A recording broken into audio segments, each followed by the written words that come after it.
where sports take center stage. Four voices rise above the noise. Welcome to the Unfiltered Sports Podcast, where raw meets real, honesty has no off-season, and nothing gets sugar-coated. Hosted by Todd, Matty, Dominick, and Randy. It's your weekly dose of unapologetic truth, gut-busting comedy, and hard-hitting analysis. From recaps to pick'ems, no filters, no excuses, just sports the way it was meant to be. This is the Unfiltered Sports Podcast.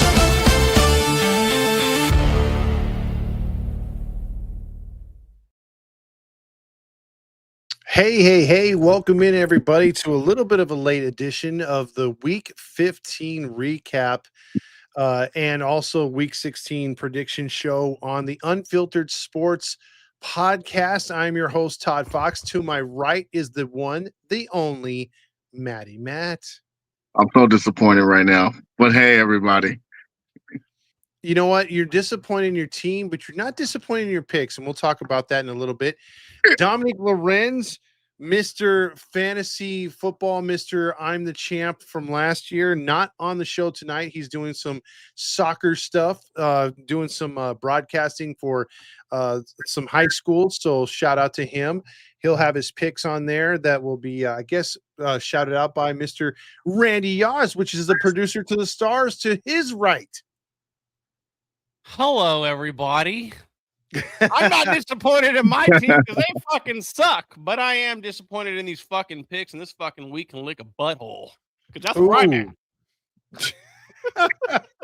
And we'll talk about that in a quick second because you know how we do it on this page.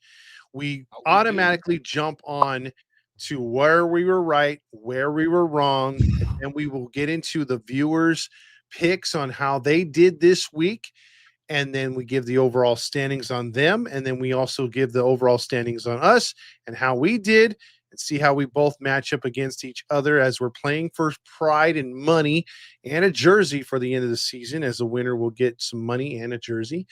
And then we get into the recaps of all the football games from week 15. And then we give them our quick 20-second pick'ems for week 16, along with your picks. So there's the rundown. So before we get to that, let's get into the second part, which is where we were right, where we were wrong. So I will start that off right away. I was wrong right away with the Bengals. I trusted Dom's picks with them trying to get back to the postseason and do much better. And they were shut out. And we'll get to that game 24-0, where I was right. The Bills took care of business in a good comeback way. We'll definitely talk about that game. Matt, where were you right? Where were you wrong? Where I was right was the Saints took care of business. Knew they was going to win. I think I was on the island on that one. You were? Where I was wrong. No shit. Yeah. Wow, nice pick. Where I was wrong. Jesus. Where do I start? Well, first off, taking my boys. That was one. And second off, why in the heck did I pick the Dolphins in the cold weather? I was completely wrong for that one. But I'll take it. Yes. And you know what, though? I did the same thing. I took the Dolphins. So Dom's not here to give us where he was right, where he was wrong, but definitely Mr. Randy Yaws, producer. Well, I can tell you one of them where he was wrong. He picked the Packers. Ain't that right? Ain't that right, Randy? Yeah, well, I'll just start there where I was right. I picked the fucking Broncos. How about that? Me and Matt both did, so kudos to us two right there. Where I was wrong, holy fucking shit. Why did I pick the Dolphins, dude? I should fucking know better. Everybody. December Dolphins fucking suck, dude. I should have known better against fucking a team like Pittsburgh. I don't know what the fuck I was thinking, honestly, and I'll never do it again. So, and then, of course, with the Cowboys, I was wrong there. Honestly, the big one, though, I mean, it's not that big, but it's kind of big. The Patriots. Absolutely. That was a tough loss. Good game. That was a good game, though. It was a really good game. Oh, that's probably one of the best games of the week. So we'll definitely talk about that one. So with that being said, I still need your help, Mr. Producer to the Stars. Give me the overall standings as far as the viewers are concerned before you get to our wretched stats. Yes, sir. Let me get some music going on here. Uh-oh. Get it going. Oh! All right, as we kick things off in the weekly pick'em standings with the viewers, I hope everybody can hear me. In first place, Omar Alcantar at 11-5. He beats out Rob in the points, tie-breaking points. Rob also goes 11-5. Big news for Rob later on. How about it? Third place is Mario coming in at 9-7. Oops. Sorry about that. Anyways, fourth place is Coach Mateo at 9-7. And fifth place is Matt Mativier because he didn't send his picks in this week. He goes 0-16. And in sixth place is Eric Ward, who also didn't send his picks in. He also goes 0-16. Uh-oh. Where the fuck's my tunes? What the fuck's going on around here? That's going to hurt their record. Yeah, well, we're about to find out. Overall, for the viewers, Omar stays in first place. Watch this, fellas, at 151-72. Coach Mateo stays in second place at 145-78. Mario moves up into third place at 141-82. And for the first fucking time all year, Rob exits the toilet bowl, shoots up into fourth place at 138-85 because these two swindlers down here forgot to send in their fucking picks. So they move down to fifth and sixth, respectively. Eric at 136-87, Matt Mativier at 130-93. Ouch, fellas, you might have just fucked yourselves. Ooh. Now, for the host division. Matty Matt has been fucking lights out these last several weeks, man, and he's just, man, kudos to you, buddy. At 11-5 this week.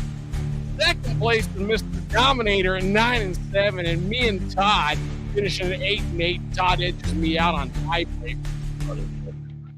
Overall, holy shit, fellas. Dominick still in first at 142-81. Todd still in second at 134-89. But Matt, good Lord, Matt, only one game out of second place now at 133-90. And I got a lot of catching up to do. I'm still down there at 125-89. All I got to say about that is I think the last 3 weeks I've blown the lead. I had a lead on freaking Dominator, and I blew it. And I think now it's for the Silver Cup. It's between me and Matt. I don't think Matt has – I mean, maybe stranger things have happened. Since we've implemented the Island Boy, I feel like you've went. Oh, yeah, I ain't gonna lie. I just wants to see himself, so I'm going to Ireland. Yeah, he's kicked ass. I got to give Matty his due, dude. He has kicked ass. He has. These last like 3-4 weeks, dude. This whole last month, I would say Matty's just been fucking nailing it, dude. He's been at least in first or second. Yeah, if you're taking his picks and going to Vegas, you're making money. That's for sure. Dude, I won some money on Prize Pick yesterday. So how about that? You see? The man $10 went to 120. There you go. Yeah. I like that. Congratulations, my man. Thanks, man. So with that being said, you're caught up on the standings. You're caught up on how things have been going. Where we were right, where we were wrong. Let's jump into the games, shall we? Falcons went into Tampa Bay. And the best thing about this is they were wearing their throwbacks. Tampa Bay wearing their creamsicles for the first time this year. They were wearing their white road jerseys. But man, oh man, oh man. We're going to talk about Carolina as well. But does anybody want that division? Because the Falcons went in there and came from behind 14 down to score 15 in the fourth quarter to upset Tampa. And Tampa, this should have been a gimme with Kirk Cousins, guys. I mean, dude, does anyone want this division? Well, I don't think so. I don't have a lot to say, and I'm going to give it to Matt real quick. All I really got to say is fuck you, Tampa Bay, but I'll say this. Typical NFC South fucking game, dude. I mean, It doesn't matter what season it is, what year it is. This is the kind of shit this fucking division spews out every fucking year. No matter who's on top, the bottom one come up in week fucking 14 and beat their fucking ass or come back and sneak out a W, dude. That's just the way the fucking South and the NFC works, dude. Always has. Matty, to you, baby. Mm-hmm. Yeah, simply put, the Bucks just blew it, baby. That was their chance to take the lead, and they said, "No, we don't want it this week." They was up 28-14, like you said, Todd, and then I don't know what the heck happened. The Falcons just said, "Give me them cookies." Hey, did you see Mike Evans pissed off? He had a great game, and just seeing him on the sideline just live it. It was like, man, rightfully so. Rightfully so, man. You don't blow the locker room. a 3 touchdown lead like that, man. You know, I know it was 2 touchdowns, but they went up 29-28 to win. But yeah, you don't blow a lead like that late in the fourth, so that sucks. Yeah. No, and especially at home to a division rival that's having probably one of their worst seasons in a long time. Sure did. And this is a very winnable division, and again, Todd Shanahan. But you have screw you, Mateo. But no, you have two teams that literally, I mean, look, the Saints are bad. We all know that. The Falcons have battled injury. We all know that. They've also played bad at times as well. Carolina is supposed to be where they're at right now. They're trying to ascend after a rebuild year. Yeah, we can deal with them being 7-7. But dude, Tampa Bay, remember the Tampa Bay Landons got off to a great start, had all these wins, come from behinds, and they were supposed to be so good. Where is that little fucker? I haven't seen him. He's on a milk cart. Yeah, he disappeared just like the Bucks in that fucking. He's been missing in action, man. Hey, at one point, he was the MVP candidate too. Baker, you don't hear that no more. You remember that, Matt? After that Seahawks game, I was like, hey, you know what? I have to give credit where credit's due. He balled out, right? It just seems like since that game, Tampa's been on a free fall. So we'll talk about them. But 29-28, Kirk Cousins, 30 of 44, 373, and 3 touchdowns. So he went in the Kirk be having these type of games, though, man. He'll have one great game and then lose the next 2 and then just come out of nowhere, man. He's due for a good game. That's why he's going to the Raiders next year. Watch. Makes sense. Prime time Kirk. Exactly. Exactly. So now we move on to the Bears. Say it again. Bears. Guys. Bears. And I have to say this. Mario, congratulations. Your team is finally winning. 10-4. 10-4. That is nothing to sigh about. I mean, they took on Barack Obama this week. No, God. and Obama threw 3 interceptions. And and right now, the Browns, the only thing they got going for them is their Myles Garrett is only at a sack off from the sack away from the clip. Yeah, from the all-time record with 3 games to play. He's a future Hall of Famer. I don't want Strahan to fucking have that shit no more. They fucking rob Gastineau of that fucking record. That's true. That's true. But you know that, and I like how he approached Brett Favre too. Brett Favre was like, "Ooh," but but I will say this though, the Bears are making me a believer week by week. I talked a lot of shit about Caleb Williams. You did. One thing, fingernails and all. Yes, Randy. But I will say this though. I am becoming a bear believer, like Mario says, and I really feel that this team is built to be. Again, they're ahead of schedule. I thought maybe this would be next year, but they're getting the best out of what they got right now. And their defense isn't even all that great, but they put in a great performance against Barack Obama. And they win 31-3. Now it sets them up with a big showdown game with the 49ers before they play the Packers, I believe, or it's the other way around. Either way, they've got some tough games to finish the season. Guys, how impressed are you with the Bears? Very. I'm very impressed with the Bears. Oh, go ahead, Randy. I'm just saying, especially with a rookie head coach. Mm-hmm. They're looking really fucking good. And you know what? I've also and there's been games where you're like, oh, here it is. It's gonna end. Oh shit! Wow, they pulled it out. So they got some moxie, dude. I mean, I don't know if they're a Super Bowl team just yet, but they might be a divisional round kind of team, maybe. Yeah. What about you, Matt? Yeah, I'm very impressed with the Bears from the beginning, but this game, I mean, we all picked the Bears to win. We kind of knew it was going to happen. The Browns look like crap, straight crap. Shedeur played like crap. I can't defend them on this game. No defending me here. And the defense played like a team that just gave up because their offense wasn't doing good. So it's rightfully so. So great win, of course, but it's the Browns. I want to see if they do this next week. Man, you gotta recognize the Bears. That's definitely a contender, man, because they've been balling really well. So go Bears.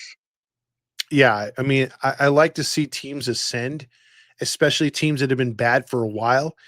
And the Bears are bringing the monsters, not defensively, but monsters. They're coming back, and I like it. I will eat some crow, Mario. I will. You dog Caleb Williams, man. You said he was a horrible waste of a draft pick. I said this year, I said it would be in second place. I didn't expect first, so I'm not going to sit here and say I expected that. Listen, I'll tell you this right now. I was right about Anthony Richardson. The guy that was the guy that's runner up about from Vanderbilt. You watch his ass as Johnny Manziel 3.0. That guy is going to be ass when he gets drafted. Trust me. You're being very disrespectful, Todd. You're being highly disrespectful. He's Johnny Manziel. Trust me. Manziel had a good college year. I can't believe there's two USC quarterbacks in the fucking league that are actually not looking like bust right now. That irritates me. Well, you know what? I've always believed in Sam Darnold, right, Matty? Fuck you. No, you have not. You even draft him. Who drafted him? Hey, look, when he went to the Seahawks, he's like, I love Darnold. I remember listening to him and Carlos. He just dog on Darnold. Ooh, fucking Darnold sucks. I know. Okay, Riley Chris, you're going too far. Caleb Williams is not better than Dak. Not right now. You're going too far. He's got a point. Stop it. Randy, stop it. Don't egg him on. Don't do that. Don't do it. Not right now, he ain't. So kudos to Mario and his Bears. Now let's move on to Mario. Let's move on to a divisional game that, dude, on paper, it looked like it was a good matchup, but there was smoke and there was fire and there was all kinds of talk about Joe Burrow and him not being happy in Cincinnati. And 24-0, guys. Remember, this team beat the Baltimore Ravens just a few weeks prior and pretty handily in Baltimore. So you figure Cincinnati had the momentum moving forward, even though the record was 4-9 coming in. I mean, if Dom was here, Dom was saying he was riding the Bengals to win that division. I don't know. I don't think you could say that now. 4-10, fellas. Disappointing, or are the Ravens back? Was this more of a disappointment to you guys as far as the Bengals not showing up at home, or was this the Ravens reestablishing themselves?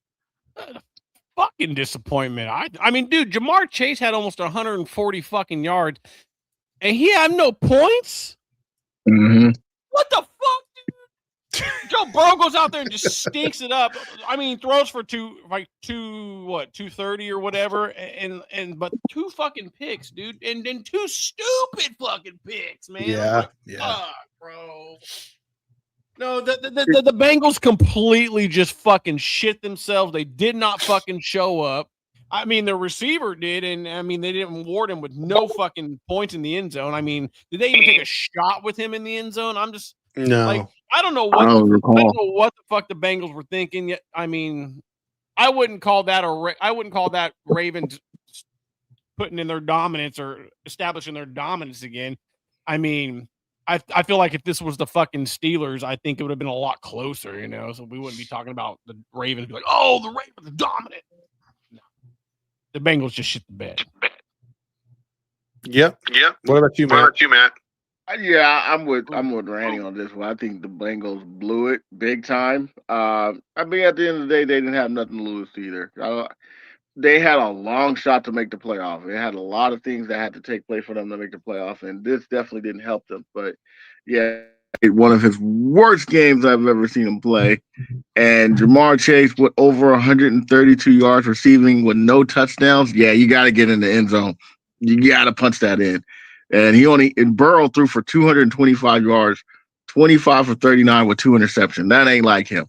I don't think the Ravens are ascending again. I don't see them like taking off and being the best in that division. I still think the Steelers might have the edge on this one, especially how they played. We'll get to that later. But yeah, I don't know. I still think the Ravens are still, iffy,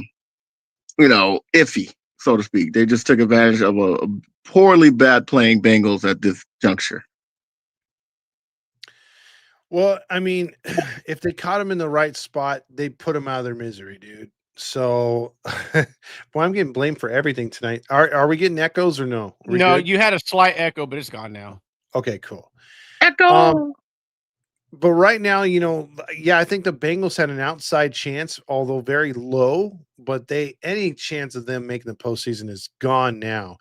And I'm still under that firm belief that Zach Thomas will keep his job there in Cincinnati. I mean, you can't take a team to the Super Bowl that hasn't been in so long and then lose your job. I mean, certain places, there you go, man. Patrick is just being – why don't you just go back to balls? I'm going to agree with you right there, Todd. Sorry to interrupt you, but you're right, dude. There are like if you – it'd be like the Jets, dude. If you were the coach to take the fucking Jets to the Super Bowl, you got a job for a decade. Correct. You eat for free in New York. You could go 500 over that decade, but you got a job. Exactly. So with that being said, facts all the way. Now let's go to a game where I got to ask you guys this, and I need your straight up opinions on this one right here. Kansas City at home. I picked them. I'm like, hey man, to be the man, you have to beat the man. Ric Flair, right? Woo! The Chargers have to beat the Chiefs to instill themselves as a player in the game. Now, first off, is the Chiefs dynasty done? Or is this, remember, Tom Brady ripped his ACL in his 9th year. It just so happens that this is Mahomes' 9th year, and he rips his ACL. Mahomes has 3 Super Bowls. When Tom Brady did it, he had 3 Super Bowls. Is this a foregone conclusion and part of the rebuild for the Chiefs to ascend again? Or are we seeing the end of the Chiefs? I don't know about the end. Personally, go ahead, Randy. No, go ahead. I want to think about this one a little bit. Me personally, I don't think it's the end, but they definitely put a halt to them for the next season or two. They're definitely not going to make it this year. We all know that. And then with Mahomes tearing his ACL, he ain't going to be ready for the start of the next season either. And I don't know about y'all, but I don't know who the backup quarterback is. I have no idea. No need to know. Gardner Minshew. It's Gardner Minshew. He can throw. He got a cannon on him, pause. But I don't know if he can lead that team. If I'm not mistaken, when Tom Brady got injured with his ACL, who was the quarterback? And they went 11-5. I forgot who was the quarterback then that backed him up. But they went who was it? Another USC quarterback. Matt Castle. It was Matt Castle. They did go 11-5, right?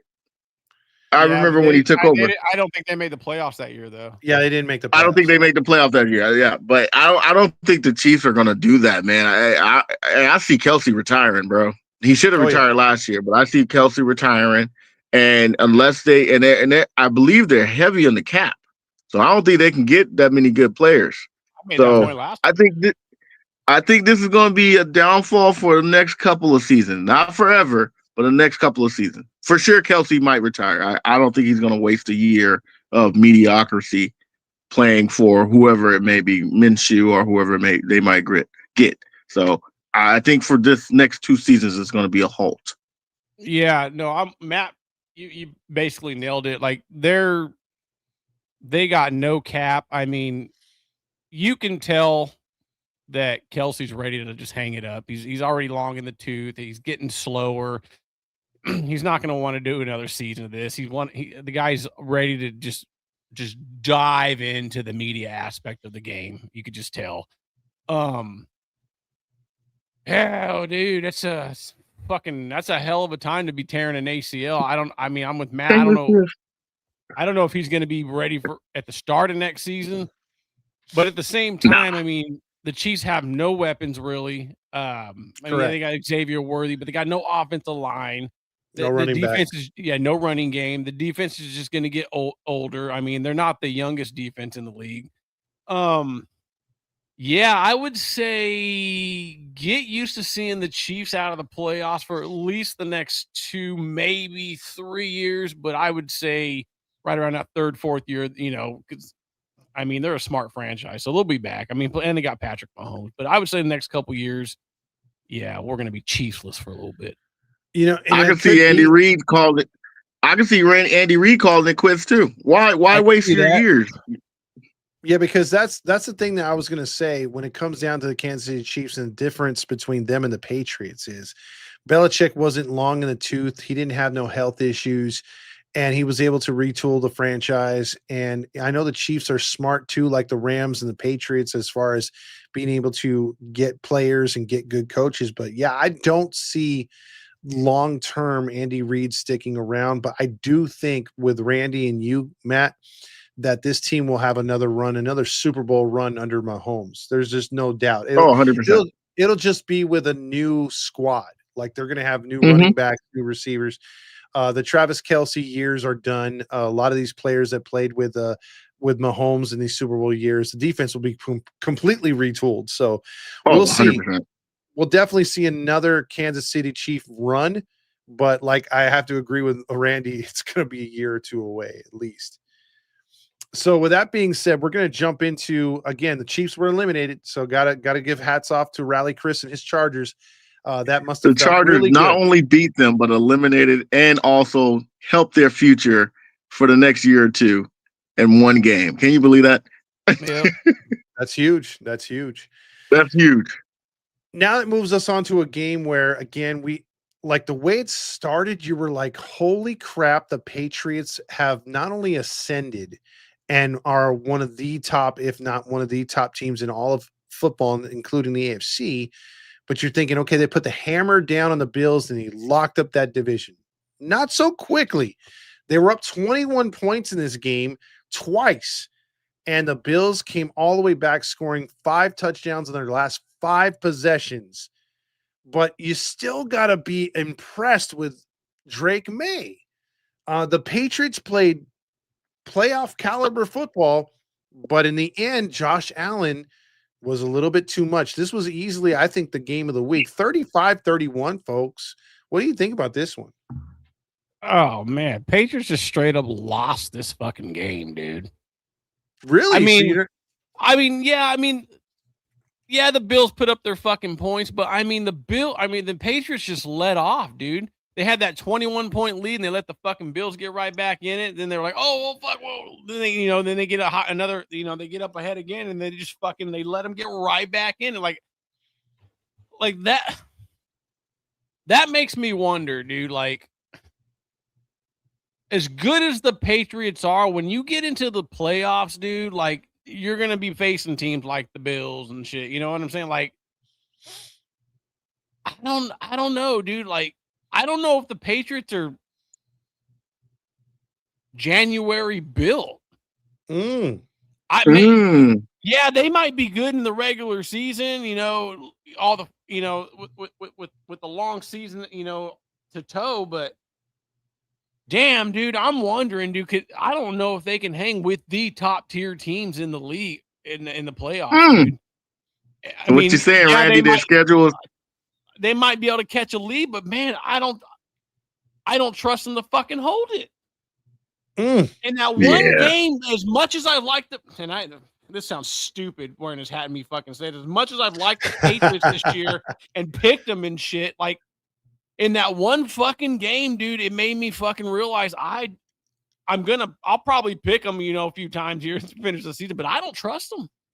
Yeah. I thought they were a Super Bowl contender, dude. They might be a little pretender, a little bit, not quite there yet, but man, I just don't trust them right now. What do you think, Matty? I honestly think inexperience was the reason why they lost this game, because the Bills, even though they were down 21 twice, like you said, they never gave up and they kept fighting, and they literally snatched the hearts out of the Patriots. I think that's what it is. And Josh Allen said, "Nah, I know we're down, but we ain't out." And sure enough, man, he had 3 touchdowns, and they came when they needed it. You know what I'm saying? Drake May touchdowns, 2 rushing touchdowns. He didn't really have a good passing game at all. 14 to 23 for the interception, not really good.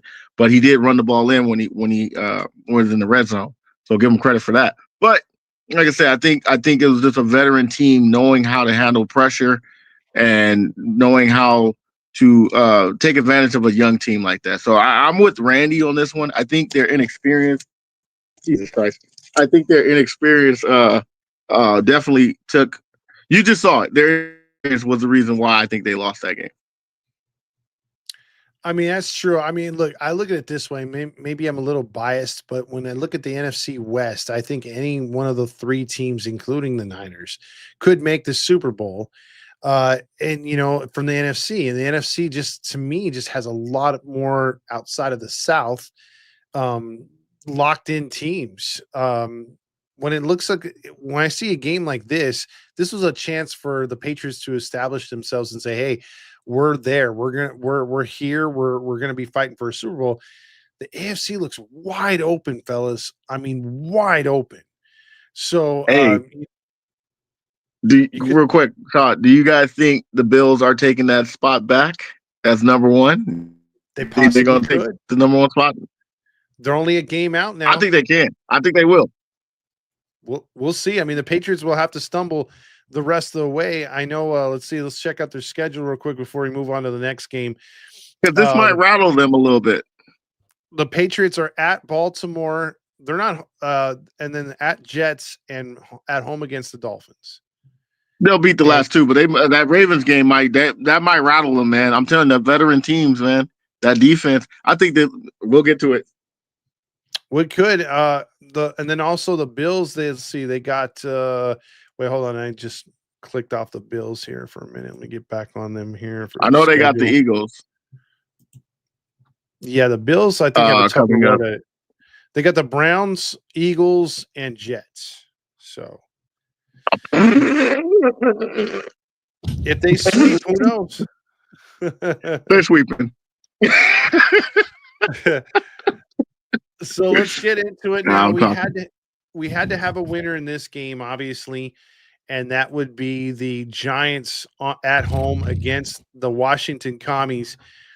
Washington went back to starting their quarterback as they should, but not Jaden Daniels, as he expressed deep frustration with this game, with the team. But the Commanders go to 4-10 now, and the Giants are now 2-12. They're looking for a new coach, 29-21. Not much to say on this one other than Jackson Dart had an okay game, I guess. He didn't win. Fucker. But he had a pretty solid game, though. He did. But he didn't win, like you said, Randy. True. I mean, I'm under 250 yards, barely. I mean, that's not bad for a rookie. That's actually pretty good. Yeah, I don't know, man. The Giants, man, they're not playing for nothing right now. They lost their 2 best offensive weapons. And right now, I think this is a trial season to see what Jackson Dart can do. So they're just letting them rip. And 2 touchdowns for 246 yards. Not bad, but it doesn't really matter. Yeah, I mean, if he had some weapons, like if he had his boy Malik Neighbors, yeah. I think next year the Giants are going to be a lot better, though. I really do. I think they're going to be a lot better next year. So I'm kind of worried about them. But I just think, just see what the kid can do. Yeah, and we'll see what Scatterboo can do and the rest of that team moving forward. What's up, EQ? Checking in right there. What up? Not much to say about this game, but even not much more to say about this game other than the next one, which is the Eagles getting to 9-5, 31-0 whitewashing of the Raiders. Kenny Pickett got the start, and here's the thing, guys. So there's a clause. There's a clause in Mr. Geno Smith's contract where if he made it to that week last week where he got injured, he'd get paid out the rest of his contract. So there is a lot of smoke. Where there's a lot of smoke, there's a lot of fire. And what we've been hearing is that Gino wants off the team. And I think the team wants off him as well. So look for Where the this. fuck is he going to go to start? I don't know, dude. But you know his ego's huge since he got to Seattle. Because remember, he's riding back. So Gino and the Raiders are a hot mess. Pete Carroll's on the hot seat. This game wasn't even close, dude. 31-0. I don't think it's Pete Carroll's fault, though. I mean, Pete Carroll's actually pretty good coach. I think if he gets him a for sure quarterback, I mean, Gino is Gino. He's been Gino how he is all, I don't think he's the guy for that team. But if you give Pete Carroll a solid quarterback, maybe a Joe Burrow, who knows? We'll see what happens next year. Dude. But if you give him a solid quarterback, maybe one receiver, and they already got a running back in Ashton Genty, I think their team would be pretty good. And I think he's a good coach. I don't think he should get fired. He might, though, but I don't think he should get fired. Joe Flacco going to be a Raider. Hey. Look, all I'm saying, no disrespect to James, because I know he's a Raider fan, but, the bye week could have put up a better performance than the Raiders. 31-0. We love they put up a donut, man. Yeah, it was terrible. I will say this, though. This was a great get-right game for the Eagles. As much as it pains me to say, it was a good get-right game, and they did what they were supposed to. You step on their necks and you crush them. Man, you would think 31-0, a quarterback would throw for more than 175 yards. You figure your running back might have gone off a little bit. I mean, 78 yards is pretty good, but I mean, then you got Dallas Goddard with 7. I mean, I figure 31-0, you figure your fucking offense went off, but apparently not. I'll tell you this, Randy. This felt like one of those college week 2 games where Ohio State plays like Akron. This easily could have been 70-0 if they wanted it to be. Easily. I mean, really, the Eagles really just like, hey, I'm cool, man. I'm cool. I got to know, was there a lot of defensive? I didn't see any of this game. I mean, I probably saw some clips on Red Zone, but was it a defensive thing where the Eagles just destroyed them on defense as far as like interceptions and pick sixes? No, it's really they took it easy on them, bro. They still won by 31. Well, we have a new Jets fan that just came in on the comments right here. So let's talk up, about Ty Rap. Let's talk about them Jets. Who's the who is it? Ty Rap 2202. Oh, my big brother. Jets fan. Pain. I'll tell you this right now: the Jaguars are the best 10-4 team with a female at quarterback. 48-20. Again, I have no faith in Trevor Lawrence. We lost to a girl. You're being very disrespectful. This team. You are. I am not. I'm telling the truth. Listen, this guy is like, I think the worst. Like, look, if the Jaguars had a competent quarterback, imagine how good they could be. And they're 10-4 despite that guy. So, and that's despite their first round pick going down for the year too. Jaguars might be a tough out. They're going to win that division, but they handled the Jets. And the Jets look terrible. I'm sorry, Randy, but they did. This was an ugly game, man. This was an ugly football game. I mean, what did you expect, man? We had Brady Cook starting, dude. I mean, he looked good. He's undrafted. He's undrafted rookie. I mean, you can't expect a whole lot. I mean, the rest of the team sucks around him. I mean, I don't even think Garrett Wilson's playing right now, if I'm not mistaken. I'm not watching these fucking games. You're out of your mind if you think I'm sitting here watching fucking. You didn't watch the game, Randy? No, it's Red Zone every fucking week since like week fucking 4, dude.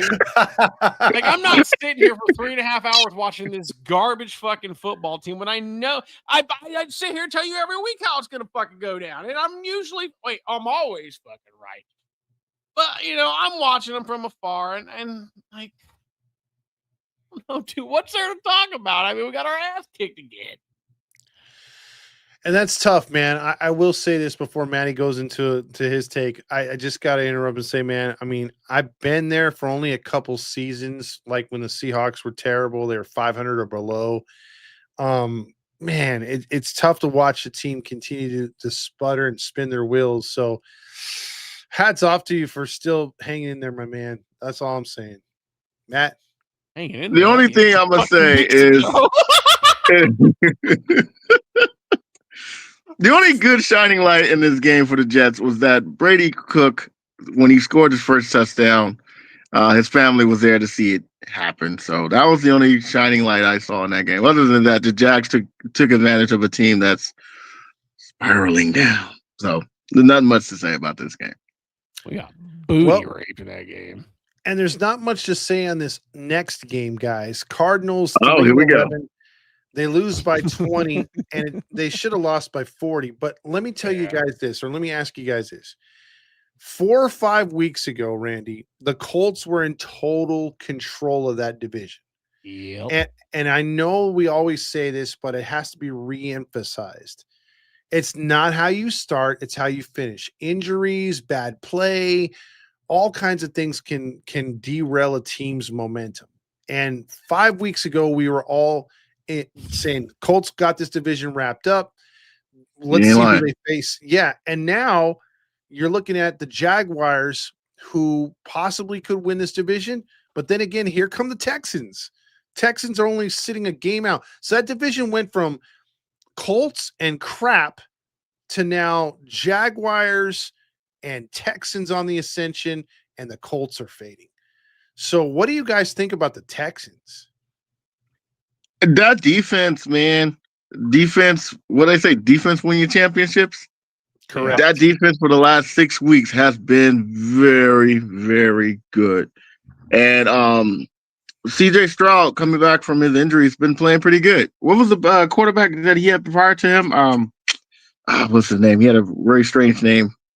I know I'm drawing a blank.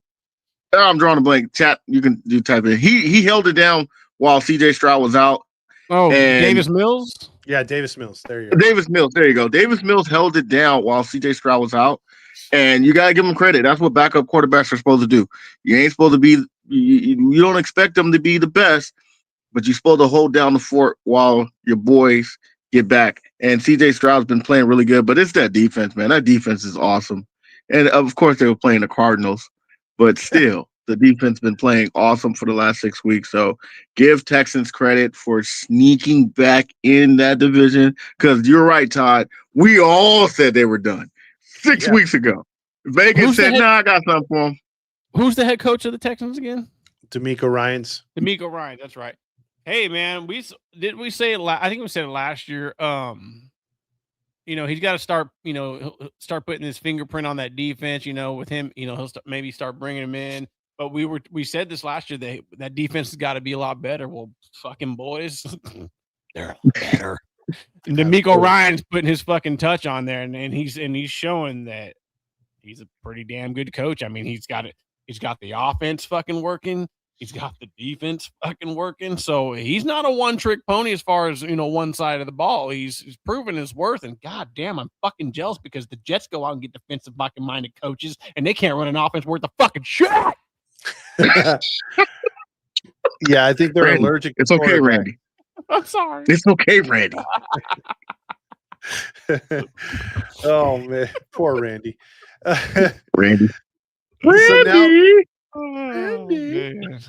let's move on to another game, which again, these next few games outside of the Niner game that we'll talk about are pretty damn good in the second window, the late window. Packers go into Denver to take on the Broncos. That was a good game. Broncos now are 12-2, fellas, and now have control of that first round bye. If they can hold on, they control their own fate. They are undefeated at home. This game did not go the way I thought it would. I thought it would be more defensive play, and I thought the Broncos would still edge them out. But I thought we were talking about 20-17, 20-16, something like that. 34-26. But I think all everyone wants to talk about now is Micah Parsons tearing his ACL. We're not talking about the other injuries that the Packers incurred. And I think that they have to blame one thing for this loss, and that is those dumbass white jerseys.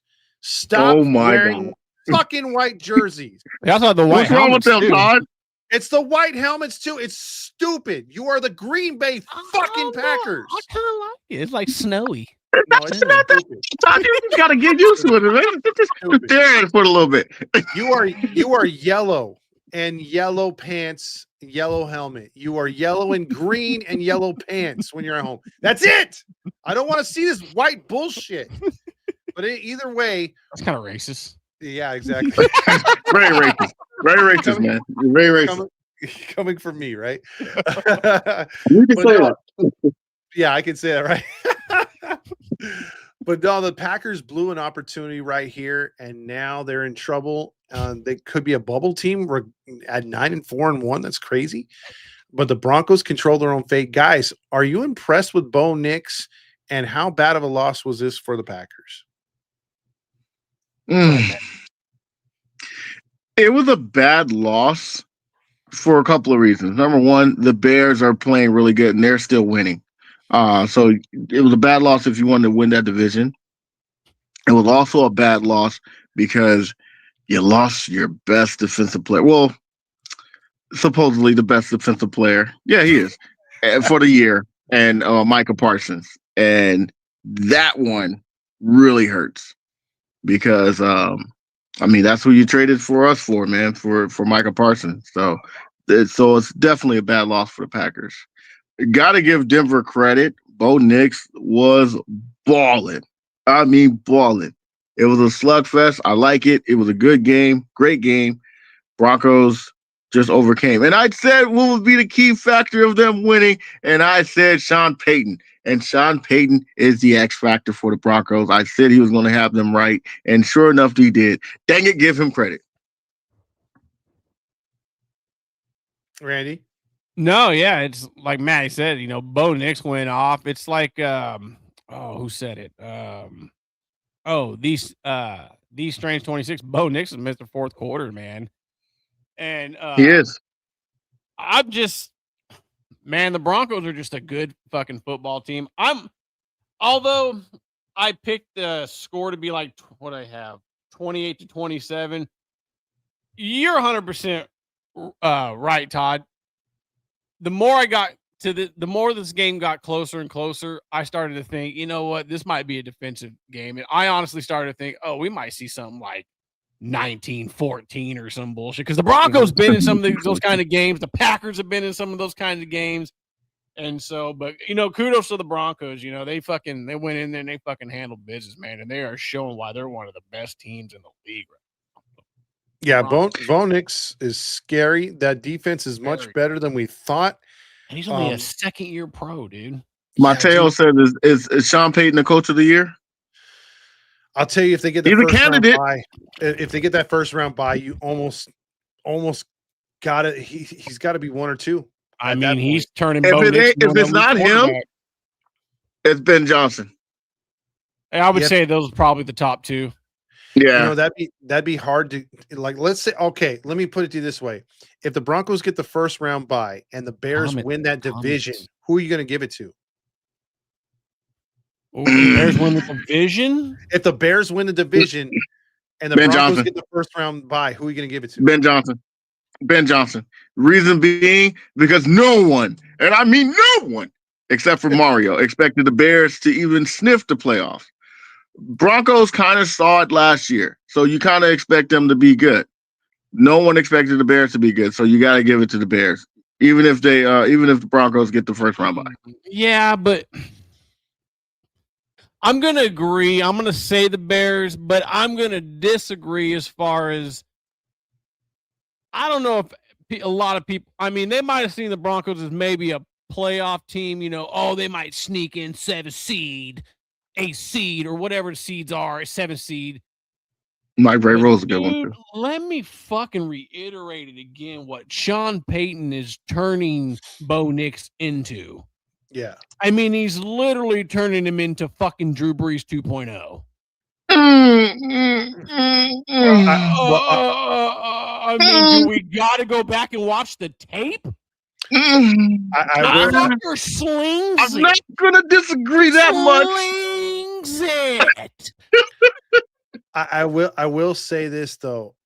The scary thing is that Sean Payton looks very comfortable and very like just in tune with how the game is going. And that's a bad sign for anyone that's playing the Broncos because he looks very much like Super Bowl Sean Payton with New Orleans. And now with this Denver squad, think about it. If they get that first round bye and you have to go to Mile High, boy, oh boy, you're in for some trouble. Ooh, that's some thick air right there. January. Hey, honorable mentions Mike Vrabel for sure. Absolutely. You thought you couldn't breathe there in fucking September because it was at about a fucking -30. Man, I've been to Denver. I almost died. Yeah, oxygen mask will be oxygen 8. Yeah. I'd be surprised those even work. See, that's the listen. I love playing in the AFC West as a Seahawks fan, and obviously I like the NFC West now, but I hated playing in Denver. Denver was no even the old Mile High. I mean, fuck, dude. Yeah, that's not a fun place to play. No, dude. So with that being said, we're going to move on to a shootout in SoFi Stadium where, again, only the third quarter for the Lions was scoreless. All the other quarters for each team was a shootout scoring points. And again, I think Puka Nacua is still scoring touchdowns at this point. Rams win, but at what cost? They lost Devontae Adams, at least for this week. Could be longer. Who knows? Hamstrings are hard to judge. But the Rams just kept scoring, and the Lions, they really needed this game, and they fall to 8-6. They're on the outside looking in. The Rams are now setting up for a huge showcase game with the Seahawks on Thursday. They improved to 11-3. The team looked good all the way around except defensively, but still, I mean, that's going to happen when you're playing the Lions. But guys, impressed with the Rams taking care of home? I wouldn't say I'm. Oh, go ahead. No, go ahead, Matt. I was gonna say I'm really impressed because the Lions isn't a team that just like they're a good team. They're a really good team, and they came in with that mentality of we gotta win to make the playoffs. So this was a hungry team, and they looked good against the Rams, but the Rams just played a lot better. And you did say about that injury, it looked like a non-contact injury too with Devontae when he was running to get the ball. So hopefully a speedy recovery because them hamstrings, man, that ain't no joke. Remember we played baseball, Todd? Oh yeah. I was running to first base, man. I was done. I was done. So them hamstrings ain't no joke. But definitely a great win. Definitely a great win for the Rams. Holding that number one spot down, man, because I'm sad to tell you, Todd, I don't think they're going to give it up. It's going to be the Rams winning that one overall position. They've looked like the best team in football for the last few weeks. And you just got to give them their respect, Todd. You just got to, man. You got to give them their respect, Todd. Fuck Stafford, fuck Adams, and fuck Nacua. On to you. Hey, Puka's a bad boy. That's a bad man right here on the show. Right there is where the Seahawks just lost. Hey, that's a bad man right there. Last time the Hawks played the Rams, old Todd was flipping off the Rams little blow-up thing, and the Rams went in there and handled business. Now here's Todd talking mad shit, so I think we're going to go with the picks this week. Oh, I'm already going to spoiler alert. I know who you picking, Todd. Go Hawks. Anyways, so it's kudos to the Rams. I wouldn't say I'm impressed. I mean, Detroit has been a little different this year. They haven't been to Detroit I would say at least last year. I mean, they were a really good fucking team last year. They seem to have taken a slight step back this year. I don't know what I can pinpoint it to be. Maybe injuries. The Rams are the Rams. The Rams are just a fucking top-notch squad. So no, I'm not impressed. Little saddened, I'm a big Devontae Adams fan, Fresno State, but he hasn't been ruled out like Omar said. And there's headlines like the Rams are going to give him every chance to play. I don't know if I would. I wouldn't. I mean, I think the Rams can go in there. I mean, maybe they can't. Maybe they won't blow out Seattle, but I think they can still go toe to toe with them. And so, but no, the Rams just did what they had to do. Oh, and I will say, the what was the final score? 30 41 or 34. 40. So what? 13-point difference or so, give or take. Believe it or not, I kind of went out on a limb on the score this past week, and I actually had the Rams beating them by 11 points. So yeah, you're right there. The Lions just don't scare me. They lost by 7. Look, all I'll say is the Seahawks have in my mind, and it might be biased or not, but you can look at the numbers. Seahawks have a better defense than the Rams. The Rams have a better offense than the Seahawks. I'll give you that. But they could both score. But to say that gonna come down to coaching, Todd. Yeah, it might. And McDonald, look, I'm gaining faith in him every week. He did some. He ain't no McVay. He's not McVay. I'll give him that. McVay has, but I will say this: both front offices are very savvy. I think the scouting is better with the Rams, in my opinion. But you can't just say, "Oh, the Rams are far better than those Seahawks." I think it's 1A and 1B. And you wouldn't be wrong if you said, "Hey, Seahawks are better," or you wouldn't be wrong if you said the Rams are better. They're right there, dude. And for the Rams fans to be talking shit, I find it very hilarious. You did absolutely nothing on offense. We gave you 5 fucking turnovers and still almost won at the end of the game. I know we didn't win. You're getting hostile, Todd. I am getting hostile because I've been hearing from Rams fans all week, the ones that come out from under the rocks, from the other teams that they rooted for years, and all of a sudden they're a Rams fan. I have to hear their bullshit. So if I get a little heated from some bandwagon fans, you're getting hostile, Todd. I will say this though. You're right. Defensively, I would say the Seahawks slight advantage. Offensively, I would say Rams. Quarterback, Matthew Stafford, he's a champion. Sam Darnold's barely been good for the last 2 years.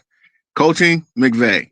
So overall, I'm with you. Slight advantage, you got to give it to the Rams, but I think the Rams are going to do something to you guys, man. I think they're here to prove a point to you guys this week, but we'll get to that later. Yeah, we'll get to that. We're almost there. Let's move on to another team that choked. We talked about the Buccaneers earlier. How about them Panthers blowing a 17-7 lead in New Orleans to Rob's Saints? Now, I'll ask you this real quick. Are the Saints where you think they were going to be this year at 7-7? And do the Saints finally have a quarterback in Schupp who is starting to turn heads with his gameplay? The Saints look a little more confident now the last couple of weeks that he's been in there at starting quarterback. So, again, two-part question. Are the Panthers where you thought they would be at 7-7? And are the Saints finally trending upward? I'm shocked that the Panthers are 7-7. Honestly, none of us picked them to even come in second place. We all thought it was either be the Buccaneers, obviously, or the Falcons, or the Saints. None of us picked Panthers to be in second place. So for them to be 7-7, with the possibility of still winning that division, I'm very shocked. As far as the Saints goes, I think they're playing the role of a spoiler really well, and it's definitely fitting for them to beat divisional opponents. And when you're in a division and you ain't got no chance of making the playoff, the next best thing you can do is not allowing someone else into the party. So especially if they're in your division, you want to play the role of the spoiler, and they are doing that exceptionally well. And I picked them to win, and I wanted to say that I was on the island. Yeah. Good pick. No, yes, sir. I don't know if the Saints have arrived. I mean, they ain't gonna be able to do shit salary cap wise for the next couple of years anyway. So they're just gonna have to stick with what they got. So hopefully that can get a little bit better. But I don't know if they've arrived. I definitely think they may have found a quarterback. I mean, we'll see how he finishes out the year. I would definitely bring in someone to compete with them. I wouldn't just hinge the fucking future on this guy. You know what I mean? So I'd bring in someone to compete with them, maybe a veteran or something, just see what you got, because you're not gonna be able to put anything around this fucking kid. So at least have someone coming in to compete with him and see if he can't beat out a veteran. Real quick before we move on, though, I want to say something funny. As I was talking to Rob, who is our in-house Saints fan, as we all know. Yeah, he legit got a little boner because he thought, oh, maybe the Saints have a chance at the playoffs. And then he realized the fucking Buccaneers, and I think the Buccaneers and somebody play each other toward the end of the season. So he realized, oh, we don't have a chance. Sucker. Ain't no way in the world. He's like, guys, I'm getting wet. All right. So for nothing. Now we move on to touchdown Titans. Woo! Who, just like against the Seahawks, put up some scary points to make it look closer than the game actually was. Niners were in total control of this game. 23 of 30, 295, 3 touchdowns. Purdy starting to do more dances. Looks like they're on the outs with another diva receiver. Boy, they just produced diva receivers there in Frisco. They're a bunch of bitches. That's all. Are you talking about Juwan Jennings? No. Jennings is straight cool. Him and Pearsall are cool, but I'm talking about Ayuk, freaking Terrell Owens back in the day, Deebo Samuels. The list goes on and on of just a bunch of bitches with a capital B they produce in Frisco. Okay, I can see that. I can see that. Yeah, big time. They wear high heels. Now you're going too far. You went too far, man. Niners win 37-24. They are staying very relevant and scary. 10-4, injury plagued and all. So, was this impressive at all to you guys, or did you expect this? And I think we all expected it. Yeah. There's no doubt about it. I give Titans credit for scoring as many points as they did against the Niners. That's impressive. But we expected the Niners to do what they were supposed to do, and that's score points and convincingly win. So good win for the Niners, man. Hey, don't sleep on the Niners, man. As much as I don't like them, I gotta give them credit, man. They're playing pretty good football, and Purdy is looking pretty good. He's playing pretty good. Got to give them credit. They are definitely a team you do not want to play in the playoffs, man, at all. Especially with Kyle Shanahan as their head coach. So credit. That's true. Go ahead, Randy. No, I was saying, I mean, Tony Pollard had a $104 on the ground, dude. I mean, he was just running it down the fucking Niners' throats. That is true. No, I mean, yeah, I mean, it's kind of just, we all kind of expected the Niners to do this. And like Matt said, kudos to the Titans for, scoring as many points as they did. And there's really nothing else to say. 24 points against that Niners defense. A lot of garbage time, though. It don't matter. Men can wear heels too, Todd. Gosh, Tyler. Ew. Now moving on. No comment. No comment. Moving on. Now, if you're still playing in your fantasy league and you're in the playoffs and you had Jason Myers on your team, you're welcome. 6 field goals against Grandpa Rivers. And again, I was screaming. Okay. Steve Elise is right there watching the game with me. She's like, wouldn't that be funny if the Colts beat the Seahawks? I hope that happens. I'm like, shut your dirty mouth. And then what happens? I'm telling her all they got to do is guard the running back on passing plays, stack the box. Rivers has no arm. What do? Let's play 10 yards off the ball. And they ball controlled. And this game was not only uncomfortable. I literally got up and walked to the restroom to take a dump because I was like, I'm giving the effort that the Seahawks are giving on offense. Man, oh man, they listen to Patrick's. Were you nervous? In the comments, he said, "Good teams find a way to win." Well, do you count this as a good team? Don't do that. Don't do that, man. Don't twist his words. Don't do that, Todd. Don't do it. It took 6 fucking field goals for us to beat the Colts, man. Hey, You gotta find a way to win, man. Like this was supposed to be a tune-up before we played the Colts. This one. Hey man, have you seen Phillip Rivers? That man's a bad man. Oh, come on now. Come on. He couldn't throw it over 5 yards. I couldn't even say it with a straight face. Yes. Whatever. I got nothing other than the Seahawks defense showed up and the offense did shit. Hey man, when you're playing against a 50-year-old, you kind of got to take it easy on him. You know, because you don't want to hurt him. Why you don't want to 6 cripple years him. for? I'm sorry. When you're playing someone that's got grandkids, you want to take it easy on them, all right? You ain't trying to hurt him. You ain't trying to embarrass him. It's his time to shine. He just got back from watching his grandkids and all 13 of his sons and daughters. So you just want to make sure he has the spotlight is on him. Hey, don't be so disrespectful, okay? You goddamn right. So I think that's what it was, man. I think the Seahawks just kind of let go of the gas a little bit and still said, you know what? We're not even going to play our best. And we're going to let you Phillip Rivers do his thing, and we're still going to win. That's exactly what it was. Just for show, Todd. It was just for show.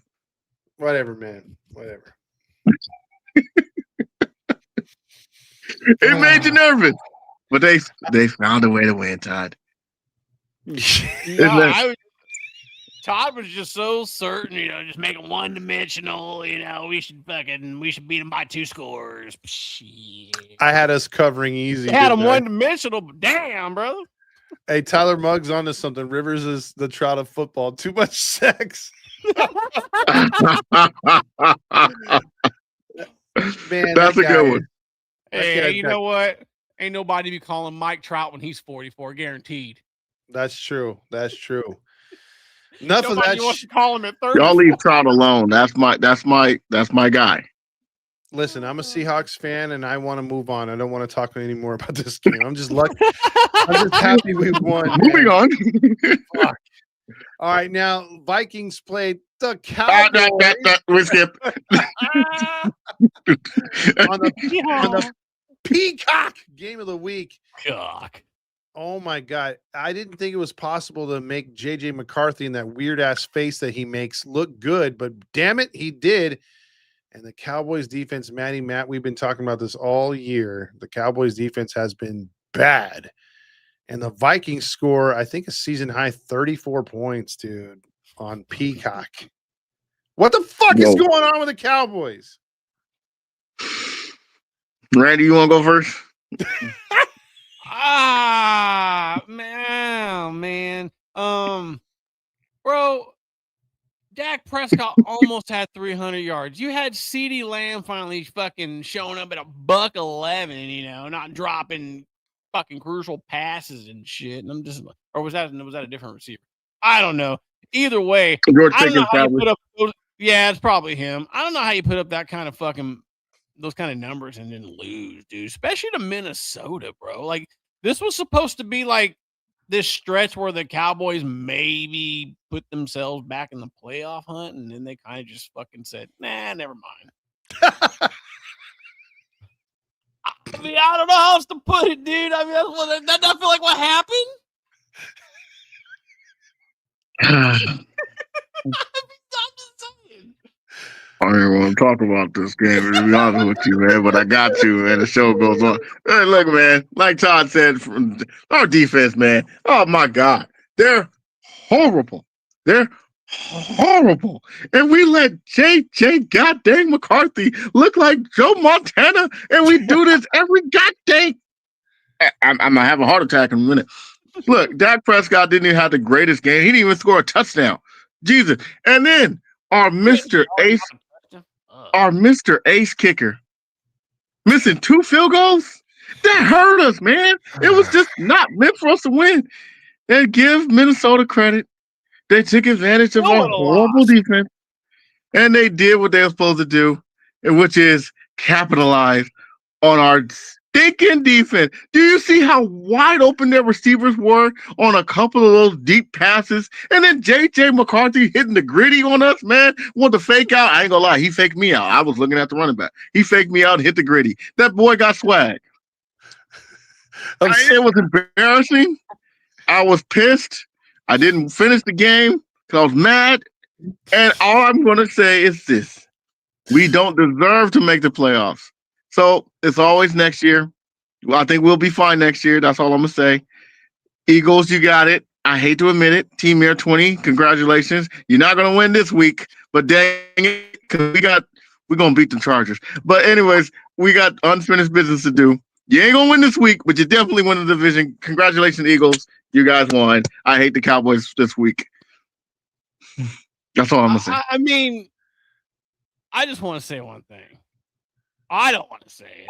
Howdy, this here's Jerry Jokes, owner, operator, and all-around visionary of the Alice Cowboys. Yep, we dropped the D because I ain't got one. But let me make one thing clear. Nobody in sports ownership does it better than old Jerry. Now listen up, Matty. You ought to be proud of the job I'm doing. Keeping this team mediocre and overhyped year after year ain't easy. It takes talent to slap a star on failure, package it up, and sell it as America's team. Nobody markets disappointment like Jerry Jokes. Winning? Overrated. Keeping them mediocre? That's the real challenge, and the money keeps rolling in. Stop it! Go Cowboys!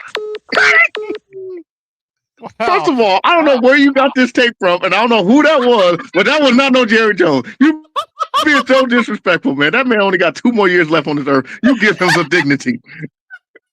Don't laugh, Todd. I think Three Strange says it best. Matty needs. I do need a prayer chain. I do. I need it. It's been 30 stinking years of this, and I was old enough to see the game back in '95. Dang it, I said it. And United fans, y'all ain't won since '94, so I don't want to hear it. All right, we'll mercifully put away the Cowboys for another Thank year. Let's move on. Vikings didn't do that. Shut up, Drake!